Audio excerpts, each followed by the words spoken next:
नमस्कार साथियों। आ चुका आपका होस्ट एंड दोस्त पवन लेकर के ताजा तरीन टॉपिक आपके अपने YouTube channel education centre Jharkhand पे। आज क्लास लेने से पहले मैं कुछ मोटिवेशंस रखना चाहता हूँ। मोटिवेशंस ना करके इसे रियल लाइफ का एक समझा जाए तो पार्ट ही है ना। आज जो है सो मैं रियलिटी में, रियल लाइफ नहीं, ध्यान से सुनिएगा, रियल लाइफ में जो आज के युवा पीढ़ी झेल रहे हैं, आज के युवा पीढ़ी जो मध्यम वर्गीय है, एकदम सिंपल सा वर्ड में मैं कहना चाहूंगा, जो मिडिल क्लास फैमिली के लोग हैं, उन लोगों के साथ क्या कंडीशंस है, किस तरह के चुनौतियों का सामना करना पड़ता है। सर, चुनौतियों का सामना करना पड़ता है, क्या क्या चुनौतियों का सामना करना पड़ता है अपने लाइफ में, और उस चुनौतियों का सामना करते हुए अपने लाइफ को किस तरह से चलाना होता है, साथ में जीविकोपार्जन भी किस तरह से करना होता है, लाइवलीहुड। आज मैं मतलब खास करके डिस्कस इसी पे करने वाला हूँ। क्लास तो आपका हो सके तो थोड़ा ही होगा, बट आज जो मैं बताने वाला हूँ आप लोगों को मतलब एक अलग तरीका मैं देने वाला हूँ, वो चीज आप लोग समझे। देखिए सर, हमारे पूरे भारत देश में करीब 70% लोग युवा, 70% युवा जो है सो बेरोजगार है। हमारे भारत देश में करीब 70% युवा बेरोजगार है। अगर आप मेरे ही जैसे मिडिल क्लास फैमिली यानी मध्यम वर्गीय परिवार से बिलोंग करते हैं, अगर उस परिवार से आप आते हो, तो आपके लिए एकदम बेहतर जो है सो मैं उपाय थोड़ा सा मैं बताने वाला हूं, जो कि आप लोगों को ये समझने चाहिए। अगर मध्यम वर्गीय परिवार में ऐसा लगने लगे ना, जैसे मान लेते हैं अभी मैं पढ़ रहा हूं, पढ़ा भी रहा हूं, पढ़ा भी रहा हूं, साथ में मान लेता हूं मैं कि मेरे पिताजी हैं सो एक शिक्षक, मेरे पिताजी शिक्षक ही हैं। मानना क्या है, मेरे पिताजी एक शिक्षक हैं, उनका नौकरी जो है सो 5 साल रहेगा। एक एक्सपेक्टेशन के तौर पे मैं मानता हूँ, समझता हूँ इस चीज को कि उनकी नौकरी का जो है सो टाइम अब 5 साल है। 5 साल बाद वो रिटायर कर जाएंगे। रिटायर करने के बाद खुद का पढ़ना, पढ़ाना, बहन है, बहन को पढ़ाना, उसकी फिर शादी करवाना, एक मध्यम वर्गीय परिवार के लोगों में ये चीज, इसकी चुनौतियों का सामना करना एकदम आम बात है, ये करना ही पड़ता है किसी को भी। जितने भी लोग हैं अभी हमारे, जितने भी युवा भाई लोग हैं, सभी लोग, या फिर जो भी क्लास 7, 6, 8, 10, 9, 11, 12 कोई भी क्लास में हो, अगर इस वीडियो को देख रहे हो, समझ रहे हो, तो ये चीज जान लो कि इस तरह के चुनौतियां, जैसे पहले पढ़ना, अपने लिए जॉब देखना ना, फिर अपनी बहन है, छोटी बहन है तो उसको पढ़ाना, आगे चल के उसकी शादी करवाना, सारी जिम्मेवारियां एक मध्यम वर्गीय परिवार में इस सारे चुनौतियों का सामना करना पड़ता है। ठीक है, और इस चुनौतियों का सामना करते हुए उसे अपने लाइफ को भी आगे बढ़ाना होता है कि मुझे आगे भी जाना है, साथ में पीछे जितने भी लोग हैं उन्हें छोड़ना भी नहीं, साथ में लेकर के चलना है। ठीक है, तो क्या लगता है कि अगर जितने भी करीब मैं बता दूं 70% जो युवा हमारे इंडिया में, हमारे भारत देश में जो भी लोग बेरोजगार हैं, खास करके मध्यम वर्गीय लोग, उन लोगों के लिए एकदम खास बात है, एकदम समझे तो, कि 21 साल से अगर इस तरह की चुनौतियां हैं, इस तरह के अगर आपके पास चुनौती है कि आपको जो है सो आपके परिवार वाले, आपके माता पिता नहीं पढ़ा पाएंगे, कब तक? जब तक उनका जॉब हो या कुछ काम कर रहे हो, वो जब तक सक्षम हो, आगे चल के वो आपका साथ नहीं दे पाएंगे। तो ये चीज मन में आप ठान लें कि अगर 21 साल आपका हो गया हो, 21 साल तक आप पढ़े, 21 साल के बाद आपको ऐसा लगे कि हमारे माता पिता हमारी और ज्यादा हमारी इच्छा को पूरा नहीं कर सकते, हमें और ज्यादा नहीं पढ़ा सकते, तो आपको तुरंत इसकी उपाय कर लेनी चाहिए। किसकी? आपको तुरंत इसकी उपाय कर लेनी चाहिए लाइवलीहुड। 21 साल, एज सून एज पॉसिबल।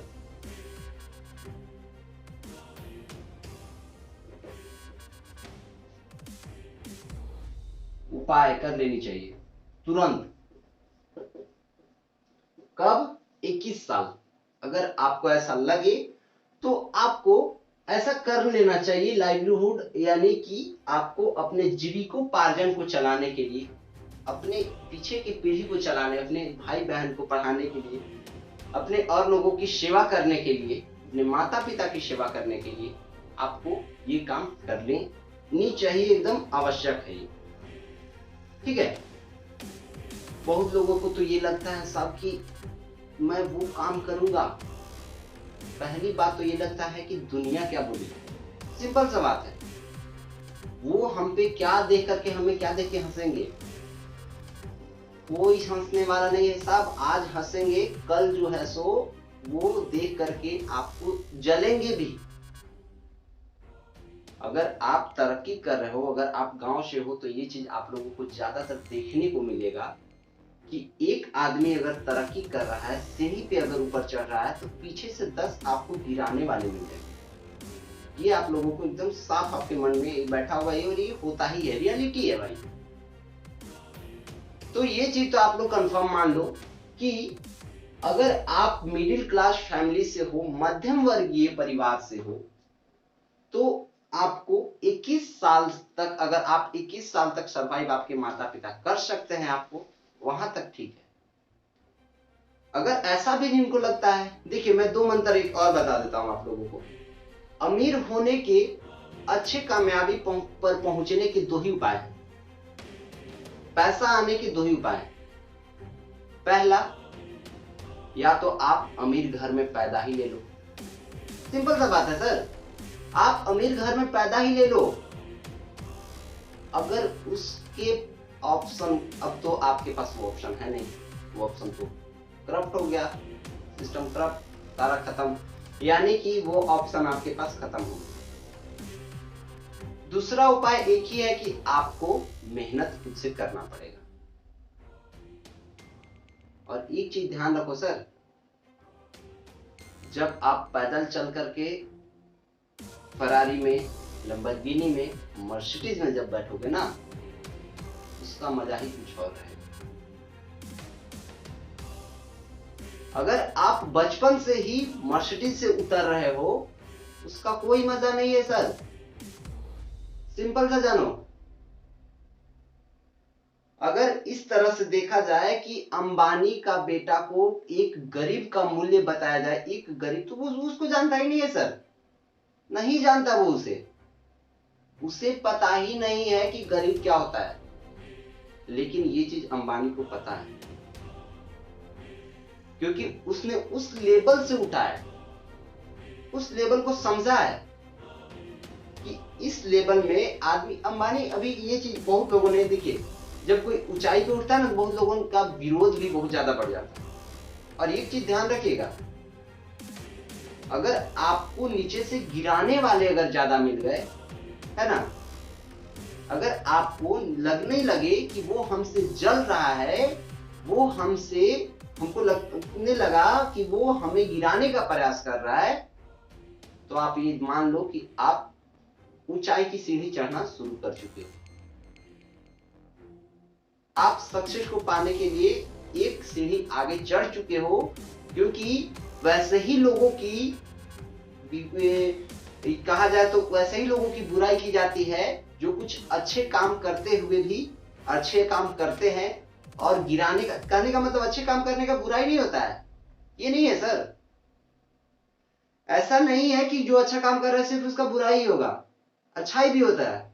लेकिन अगर आप एक जीरो लेवल से, एक ग्राउंड लेवल से नीचे से आप ऐसे उठना चाहते हो ना, तो आपको यहीं से गिराने वाले मिल जाएंगे कि तुम यहीं से नीचे आ जाओ, यहां से धर्म से आप नीचे आ जा सकते हो। और अगर आप इस सीढ़ी पे चढ़ने लगे ना, अगर आप चढ़ने लगे और नीचे से आपको ऐसा लगने लगे कि नीचे से मुझे कोई गिरा रहा है, मुझे कोई दबाने का प्रयास कर रहा है, इसका मतलब वो आपको दबा नहीं रहा है, आपकी स्ट्रेंथ को वो बढ़ा रहा है कि तुम गिरा लो, मैं बढ़ ही लूंगा। ऐसे भी कहा गया है, मोहब्बत हो या सियासत, मोहब्बत हो या सियासत, जीतता वही है जो फरेबी है, और मैं फरेबी हूं। तुमको जो बिगाड़ना है बिगाड़ लो, मैं फरेबी हूं। तो आज तक मुझे अच्छा बनने का शौक ही नहीं रहा, नहीं बनना है मुझे अच्छा। कोई कहता है भाई भैया मैं बहुत अच्छे हूँ, मैं बहुत अच्छा हूँ, मेरे से ये वो, साइड लगो, नहीं चाहिए। काम का आदमी चाहिए, काम का, समझ रहे हो ना? तो फरेबी बने हो, और फरेबी बनो। मैं फरेबी हूं, मुझे कोई मतलब नहीं है दुनियादारी से। ऊंचाई अगर छूना है तो नीचे नीचे, ऐसे भी कहा जाता है अगर हाथी बाजार चलता है ना तो कुत्ता 1000 लगते हैं, है ना? हाथी चले बाजार तो कुत्ते लगे 1000। ठीक है, तो मैं बता रहा था कि जितने भी मध्यम वर्गीय लोग हैं उन सभी लोगों को अगर 21 साल के आप हो सर, ऐसा लगता है कि आपके माता पिता सरवाइव नहीं कर सकते हैं 21 साल के बाद, या 21 साल तक ही आपको सरवाइव कर सकते हैं, या आपकी पढ़ाई का ज्यादा खर्चा नहीं उठा सकते हैं, तो आप 21 साल तक पढ़ो, जैसे भी हो सके वो मेंटेन हो, लेकिन 21 साल के बाद जीविकोपार्जन का कुछ उपाय ढूंढ लो सर। ठीक है, और रही बात, एक और बात मैं बता दूं, जैसे मुझे एक बात याद आ रहा है, एक बिहार के आईपीएस ऑफिसर थे, यूपीएससी उन्होंने क्लियर किया, कहानी अजब की है, सुनने में मजा आएगा। क्या हुआ, वो ऑफिसर बने, एक चीज और मैं बता दूं, एम्बिशन, अगर लाइवलीहुड हो जाए ना, अगर 21 साल के आप हो गए तो 21 साल में अगर आप कुछ जीविकोपार्जन, आप आजीविका का कुछ व्यवस्था तुरंत से तुरंत कर ले, एज सुन एज किसी भी हाल में आप व्यवस्था करें। ऐसा नहीं है कि सिर्फ गलत काम करके ही किया जा सकता है। आप ट्यूशन पढ़ाओ, क्या दिक्कत है?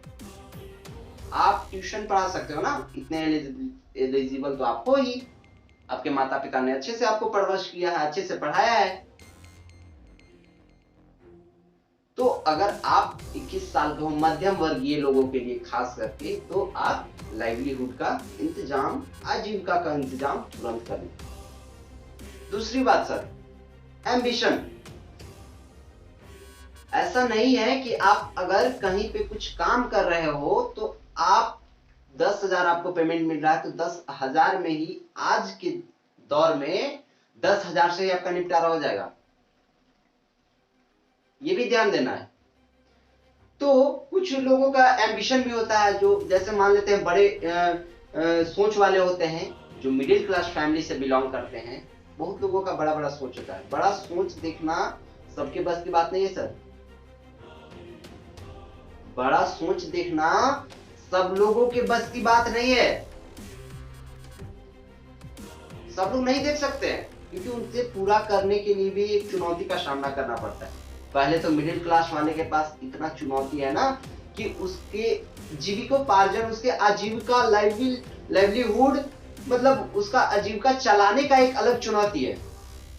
फिर भी वो बंदा इतना हिम्मत करके, या वो बंदी इतनी हिम्मत करके पढ़ाई, अपना सोच इतना डेवलप करते हैं, इतना ऊंचा सोच रखते हैं, उतनी चुनौतियों का सामना करते हुए भी, सोचो आप, उतने चुनौतियों का सामना करते हुए भी वो उतने बड़े सोच को रखना एक अपने आप में चुनौती है। और उस बड़े सोच को रखते हुए भी, उस चैलेंज को पूरा करते हुए भी ये भी चैलेंज पूरा करना कि मैंने जो एम्बिशन सोचा है, जो मेरा मिशन है, वो मैं पूरा करूंगा या करूंगी। तो एक बिहार के आईपीएस ऑफिसर थे, मैं नाम नहीं लूंगा, ऐसे ही मैं बता देता हूं। उस बंदे ने एटीएम होता है ना, एटीएम मशीन में रह करके एटीएम की नौकरी की और वहां पे रह करके पढ़ाई की। एम्बिशन सोचो sir, ambition IPS officer, UPSC clear करना। सोचो, यूपीएससी क्लियर करना उस बंदे ने, मतलब मिडिल क्लास फैमिली से ही। ये देख लो, हमारे मोदी साहब हो गए, एपीजे अब्दुल कलाम, गांधी जी ना, ये सभी जो है एकदम मध्यम वर्ग के परिवार से थे। फिर भी सोचो, इतनी चुनौतियों का सामना करते हुए भी आज कहां पे पहुंचे।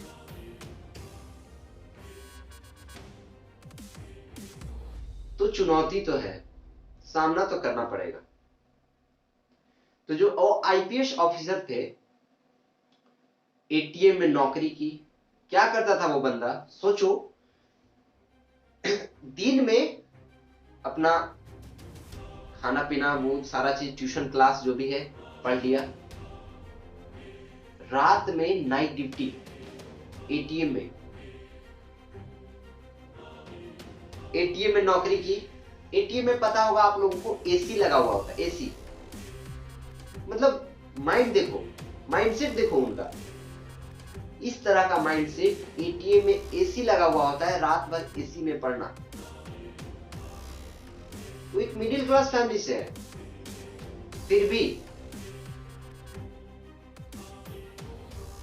उस चुनौती का सामना करते हुए भी कि मैं एक मिडिल क्लास फैमिली से हूं, लेकिन उन्होंने उसको कमजोरी नहीं बनाया अपना। बहुत लोग तो एक्सक्यूज बनाने लगते हैं। मध्यम वर्गीय परिवार में आपको एक चीज देखने को मिलता होगा, एक्सक्यूज बनाने के मामले में मैं बता दूं कि एक दिन टारगेट सेट करेंगे, आज तो मैं एकदम बिंदास 12 घंटे पढ़ूंगा। 12 घंटे में वो मन से भी पढ़ पाए तो 2 घंटा, 10 घंटा छोड़ दो, 2 घंटा, 2 घंटा बाद एक्सक्यूज क्या होगा, आज मौसम बड़ा मस्त है, आज मौसम बड़ा सुहावना है, नहीं सर मुझे पेट दर्द दे रही है, सर मुझे माथा दर्द दे रहा है, आज नहीं कल कर लेंगे। छोड़ दो ना यार, क्यों ऐसा कर रहे हो, खुद को धोखा क्यों दे रहे हो, छोड़ दो। उससे बेहतर है तुम्हें जो लगता है, मन में आता है, तुम क्यों पढ़ाई कर रहे हो, ऐसे खुद को धोखा दे रहे हो। 12 घंटा कमिटमेंट करके, एक टारगेट फिक्स करके आपने सिर्फ 2 घंटा पढ़ा और 10 घंटे का एक्सक्यूज बना लिया। क्या है ये? तो इस तरह का एक्सक्यूज बनाने से बेहतर है आप छोड़ दो उसे। क्यों अपने माँ बाप का पैसा खर्च कर रहे हो, क्यों अपना एनर्जी वेस्ट कर रहे हो उसमें, 2 घंटा, सिर्फ 2 घंटा एनर्जी वेस्ट करके। उससे अच्छा है तुम 6 घंटा का ही टारगेट बनाओ। टारगेट इतना ही बनाओ जितना पूरा कर सको, ठीक है। तो उस बंदे ने सोचो, यूपीएससी आईपीएस बना, एसी में रह करके पढ़ाई करके, वो भी एटीएम का नौकरी करके। तो देखो क्या हो गया, जीविकोपार्जन भी हो गया, आजीविका भी उनका चल गया, पैसे भी आ गए कुछ वहां से, पढ़ाई भी कर ली, एकदम बिंदास एसी में। जुनून है सर, अंदर से जुनून है कि मैं ही एक हूं जो इस चीज को चेंज कर सकता हूं, बदल सकता हूं। मुझे क्या मतलब है यार, अगर हर साल 5 से 7 लाख 10 लाख आईएएस का एक फॉर्म फिलअप होता है, आईएएस का फॉर्म फिलअप होता है, यूपीएससी का और सारे एसएससी रेलवे जो भी कोई तैयारी कर रहे हो, तो क्लास 7 वालों के लिए तो मैं बता दूं कि अभी आप लोग पढ़ रहे हो तो ठीक, अभी तो पढ़ ही लो, लेकिन और लोग जो वीडियो देख रहे हैं उन लोगों के लिए मैं खास करके बता दूं कि आप जो पढ़ रहे हो करीब 10 से 12 लाख 5 लाख 6 लाख जितने भी फॉर्म फिलअप होते हैं,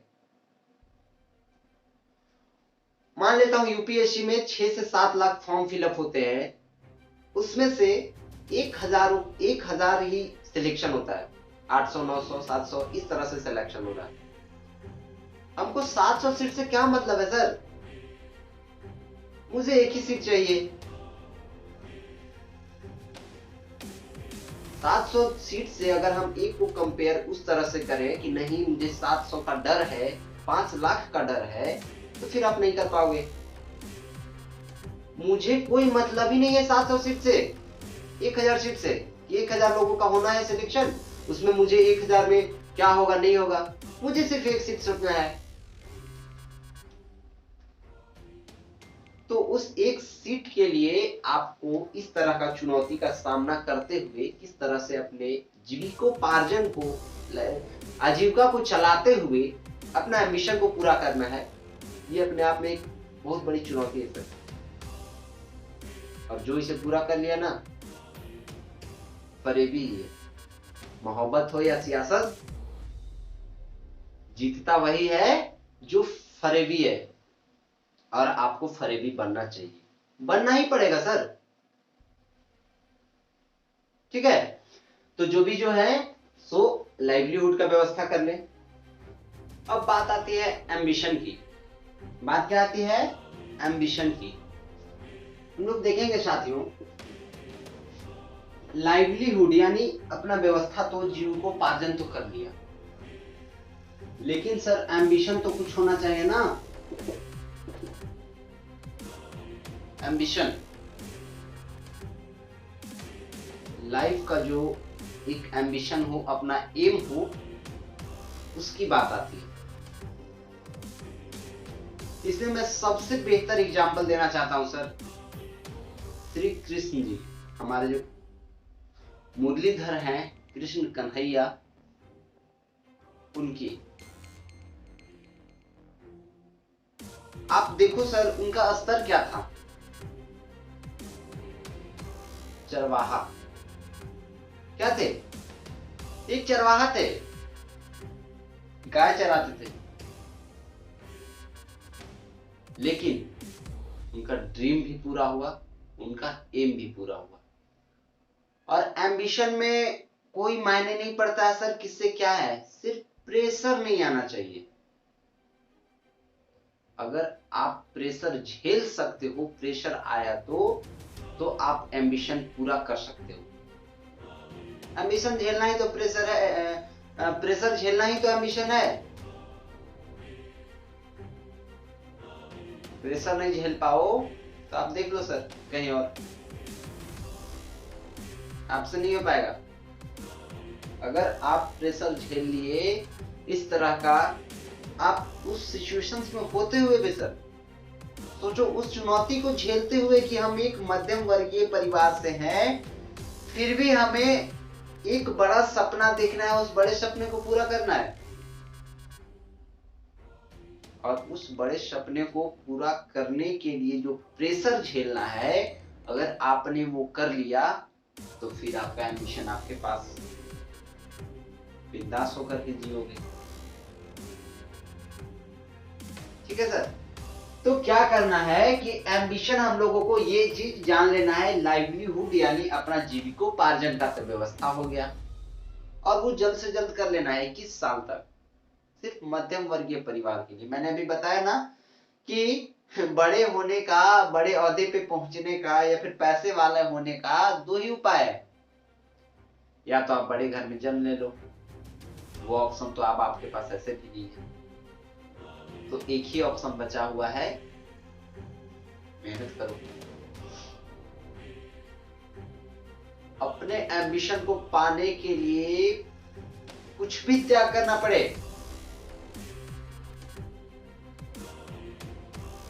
बहुत लोगों के मन में तो ये होता है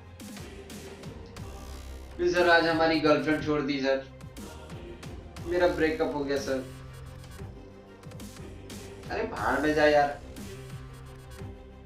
तुम्हारे पास तुम्हें प्यार करने वाले नहीं। सर हम उससे बहुत प्यार करते थे सर। तुम्हारे पास प्यार करने वाले तेरे माँ बाप है ना? हाँ। तेरे भाई बहन है ना? हाँ सर। तो फिर क्यों रो रहा है? चेंज कर ले भाई, दिक्कत है तो चेंज कर ले। एक गई दूसरी आ गई, चलो चलो जाओ जाओ, next next. Middle class family वालों का दिक्कत यही है। अगर आपके पास सारे चीजें हैं, आपको प्यार करने वाले आपके माँ बाप है, उनसे बड़ा तो कोई ज्यादा, उससे ज्यादा प्यार नहीं कर सकता है, उनसे ज्यादा आपको कोई कुछ बुरा नहीं सकता है, तो फिर माथा का जंजाल झंझट इतना बना के क्यों रहना है सर? ठीक है, तो प्रयास किया जाए इस सारे चीजों से दूर रहें। लाइवलीहुड यानी अपना व्यवस्था खुद कर लें। ऐसा लगता है कि हमारे माँ बाप हमारे आगे हमारा सेवा नहीं कर सकते, मुझे ही सारा चीज करना पड़ेगा, तो तुरंत से तुरंत, जल्द से जल्द, एज सुन एज पॉसिबल एकदम कर ही ले लाइवलीहुड का व्यवस्था 21 साल की उम्र तक। एम्बिशन में जब आते हैं तो मैं कृष्ण कन्हैया को एक एग्जांपल कृष्ण कन्हैया का देता हूं सर, आपको बहुत मजा आएगा। देखो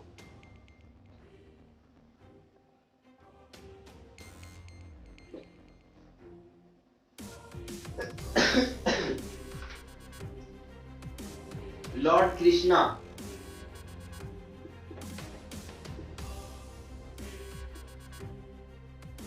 इनका स्टेटस क्या था? चरवाहा। क्या था इनका स्टेटस?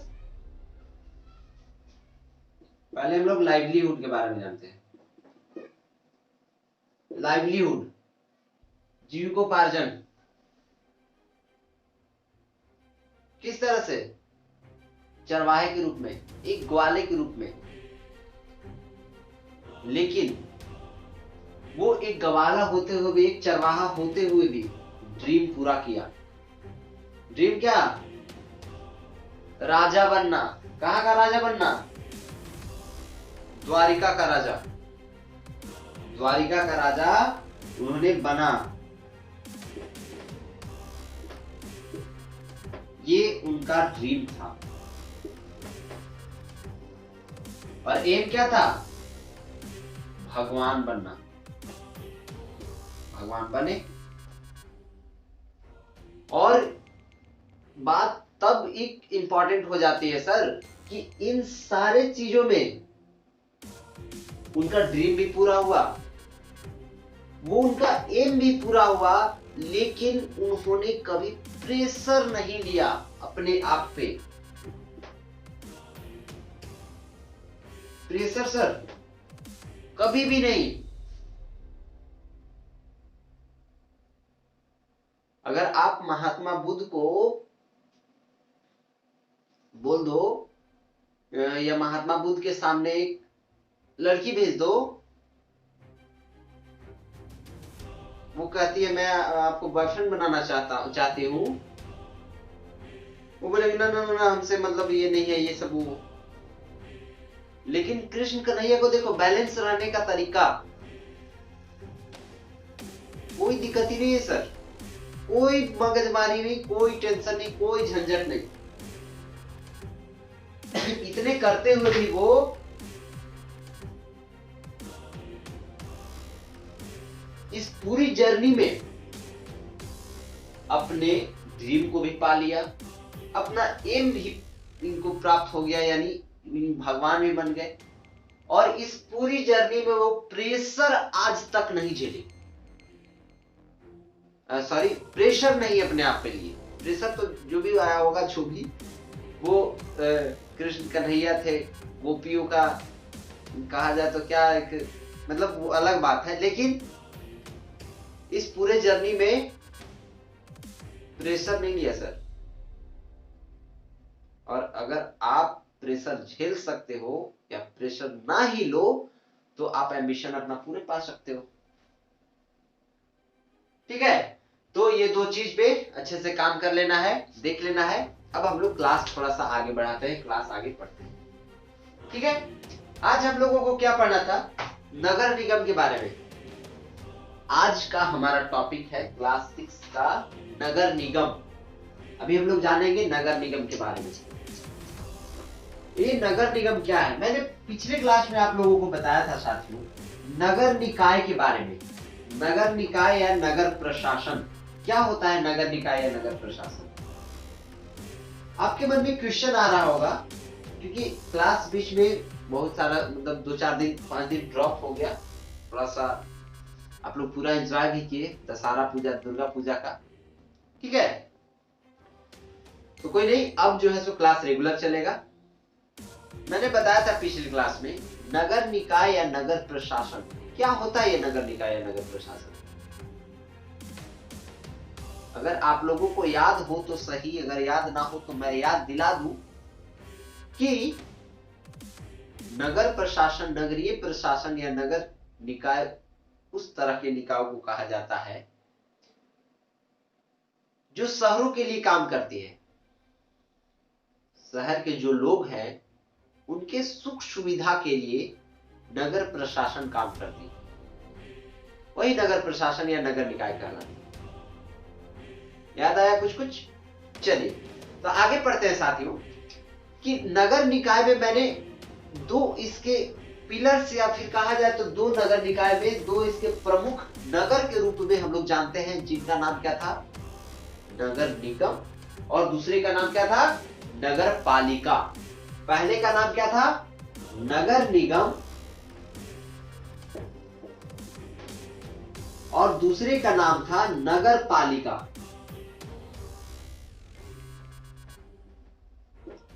ठीक है, तो नगर निगम के बारे में जानते हैं पहले, उसके बाद हम लोग नगर पालिका में चलेंगे।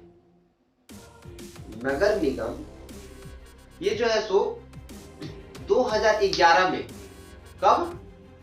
2011 में नगर निगम का शुरुआत हुआ झारखंड में। हमारे झारखंड में 2011 से लागू हुआ, कहा जाए तो 2011 के अनुसार नगर निगम का प्रावधान कहा जाए तो, या फिर प्रावधान ना कह करके 2011 में झारखंड में 2011 में नगर निगम लाया गया। अब आपके मन में क्वेश्चन आएगा, सर ये 2011 में आया था वो तो सही,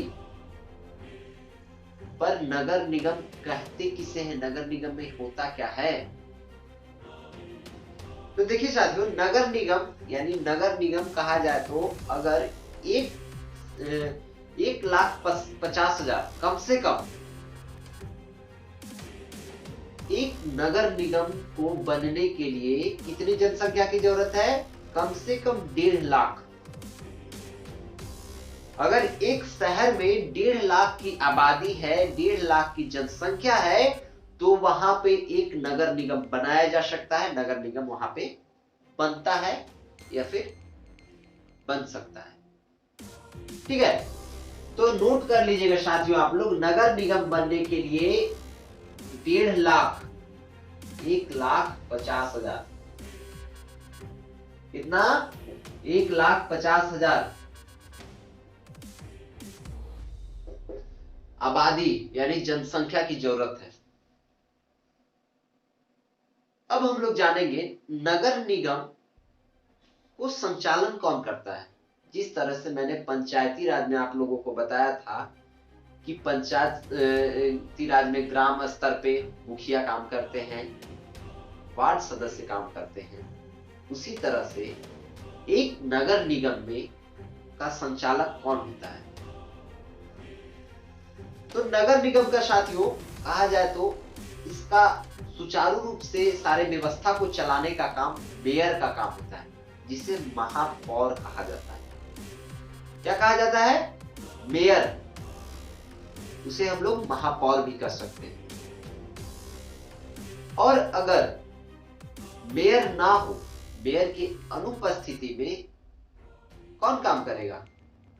जिस तरह से मैंने आप लोगों को बताया था कि एक पंचायत समिति की एक पंचायत सभा की सभा में अगर मुखिया वहां उस संचालन कर रहा है तो उसकी गैर हाजिरी में अगर वो प्रेजेंट ना हो तो उसके जगह पे उप मुखिया काम करता है। उसी तरह से एक नगर निगम को चलाने के लिए अगर वहां पे महापौर यानी कि मेयर न हो तो उप मेयर यानी उप महापौर उस सभा का संचालन कर सकता है, वहां पे वो काम कर सकता है, उसके आदेश को ही वहां पे माना जाएगा। ठीक है, तो क्या था ये नगर निगम, मैंने बता दिया। नगर निगम में थोड़ा सा कुछ और आपके बुक में जो लिखा हुआ है थोड़ा सा मैं वो भी बता दूं पढ़ करके, ताकि आप लोगों को एक कॉन्फिडेंस लेवल मिल जाए कि सर जो बताया है वो यहाँ बुक से ही सारा दे देते हैं। झारखंड में झारखंड नगर पालिका अधिनियम 2011 के अनुसार नगर निगम का गठन हुआ। यह वैसे नगरों में होता है जहां की आबादी 1,50,000 या इससे अधिक, कम से कम 1.5 लाख आबादी होनी चाहिए, इससे ज्यादा भी हो तो कोई दिक्कत नहीं। ठीक है, नगर निगम के प्रमुख पदाधिकारी मेयर, उप मेयर तथा मुख्य प्रशासकीय पदाधिकारी होते हैं। प्रशासकीय पदाधिकारी जो वहां के मुख्य होते हैं ना, वो होते हैं, और मेयर और उप मेयर ये तीनों मिलकर के काम करते हैं।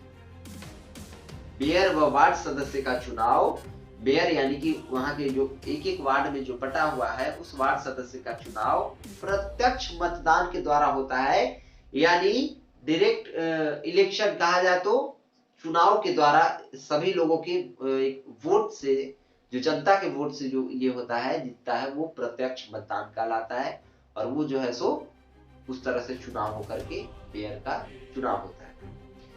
नगर निगम को जनसंख्या के आधार पर कई वार्डों में बांटा गया है या बांटा जाता है, ताकि वार्ड सदस्य अपने क्षेत्रों की विकास योजना का निर्माण व क्रियान्वयन सही ढंग से कर सके। यानी एक एक वार्ड में बटा हुआ रहता है, ताकि वहां के जो एक तरह से मेयर है वो यानी वार्ड सदस्य जो है, वहां के वार्ड सदस्य जो है वो उस काम को, उस वार्ड को आगे बढ़ाने के लिए एक अच्छे तरीके से उसमें काम कर सके, उसको अच्छा बना सके, उसका डेवलपमेंट अच्छा हो। ठीक है, नगर निगम के चुनाव में राज्य सरकार की आरक्षण नीति लागू होती है। नगर निगम के चुनाव में साथियों राज्य सरकार के द्वारा आरक्षण नीति लागू की जाती है। नगर निगम की बैठक की अध्यक्षता मेयर यानी महापौर करता है। जो नगर निगम में बैठक होती है, मैंने बताया ना कि उसकी अध्यक्षता कौन करती है, मेयर यानी महापौर, और उसके अनुपस्थिति में वहां का अध्यक्षता उप मेयर यानी उप महापौर करता है। ये थे कुछ नगर निगम के बारे में जानकारी जो मैंने आप लोगों को बता दिया। अब चूंकि क्लास भी, सेशन भी थोड़ा बड़ा लंबा हो चुका है, तो जो भी क्लास कर रहे हो बोरिंग ना लगे, थोड़ा ही पढ़ो लेकिन काम की चीज पढ़ो, ज्ञान की बातें पढ़े हम लोग ना। फिर हम लोग मिलेंगे कल नेक्स्ट क्लास में, तब तक के लिए बाय बाय। और बड़ों को सम्मान, छोटों को प्यार, और अपना व्यक्तित्व इस प्रकार विकसित करना है कि महिलाएं आप लोग के साथ सुरक्षित महसूस करें। जय हिंद।